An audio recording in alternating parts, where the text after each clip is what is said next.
Ар бир адамдын алдында кече, бүгүн, эртең да боло келген түбөлүктүү маселе турат.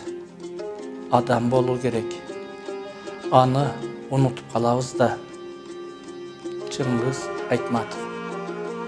Адам жакшылыкты жерден таап албайт, адамдан үйрөнөт. Чыңгыз Айтматов.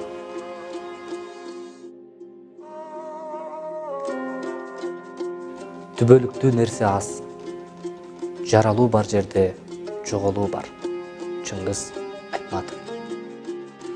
Адам болгондон бери эле актык үчүн жашап, өмүрүн ошого арнап келе жатпайбы? Чыңгыз Айтматов.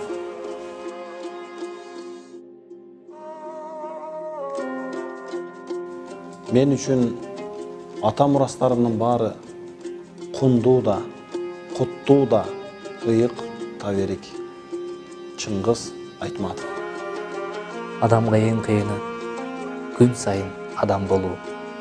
Чыңгыз Айтматов.